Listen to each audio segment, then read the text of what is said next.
तो फाइनली हम पहुंच गए ग्लोबल विपස්සना सेंटर पगोड़ा। और यहाँ पे जैसे ही हम आ गए थे हमारी यानी पुरानी यादें ताज़ा हो गई थी। यानी यहाँ पे तो हम पहली बार आए थे, लेकिन विपස්සना मैंने 2 बार किए और चकू ने 1 बार किए। जैसे हम एंट्री हुए थे यानी वही जो फीलिंग थी विपස්සना की, जो विपස්සना करता है उसको वो फीलिंग जैसे यहाँ पे आते आ जाती है। और जैसे वहाँ पे पहुंचने के बाद चकू ने जो वो बेल थी वो बजाई थी, और फिर माहिर ने भी उसको बजाया था। उसको पहली बार जमा नहीं, फिर दूसरे उसने बजा दिया था। और मैं अपने ही टशन में आ गया तो क्योंकि मेरी तो थोड़ी अलग ही एंट्री थी बेल बजाने की। और जैसे ही मैं आया था यानी ओवर एक्साइटेड में ऐसी बेल बजा कि देखिए उसका आवाज कैसे गूंज रहा था।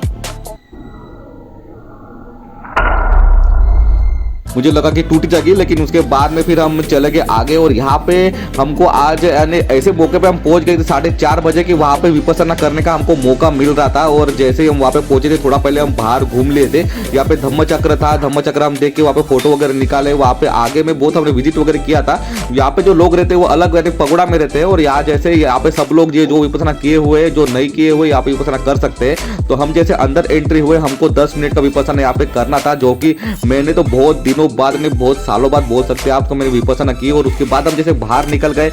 यह है गोयनका जी, और जिन्होंने यानी विपස්සना इंडिया में लाई है और उनकी पत्नी है, तो इनकी वजह से हम लोग आज विपස්සना कर पा रहे हैं। और वहां से निकलने के बाद हम देखा तो जो लोग विपස්සना करते हो इसके अंदर रहते हैं, यानी इनका अलग सेक्शन रहता है। और बाहर हम लोग यानी विजिटर यहाँ घूम सकते हैं। तो हम भी यहाँ पे एक बार विपස්සना कर ही लेंगे। तो उसके बाद जैसे हम निकल रहे थे तो वो यादें हम साथ में लेके निकल रहे थे। और यहाँ पे एक म्यूजियम भी है जहाँ से आप बहुत कुछ चीज़ें भी खरीद सकते हैं, यानी कि यहाँ पे बुक्स वगैरह भी है, यानी कोई छोटे छोटे आइटम भी है। और यहाँ पे बेल वगैरह आप बुक्स पढ़ता आप चाहे तो बुक्स भी खरीद सकते हैं। और विपස්සना की बहुत सी आप यहाँ पे बुक्स भी खरीद सकते हैं। उसके बाद में बहुत सारे किचन वगैरह यानी बहुत सारा सामान है जो आप लोग खरीद सकते हैं। यहाँ पे हमारे पास टाइम की कमतरता थी क्योंकि यहाँ पे साह की हमारी जेट्टी थी, तो हम फिर वहाँ से सब देख के निकल गए। अगले बार जब पापा मम्मी आने वाले हैं तो उनको भी यहाँ घुमाएंगे, तो फिर कुछ हम खरीद लेंगे यहाँ से। और जैसे हम पहुंच गए हम वहाँ पे हमको शिप हमारी आ गई थी और फिर हमने विपස්සना को किया बाय बाय। तो बहुत ही अच्छा लगा यहाँ पे आके। तो मैं भी बोल रहा हूँ कि हम आप भी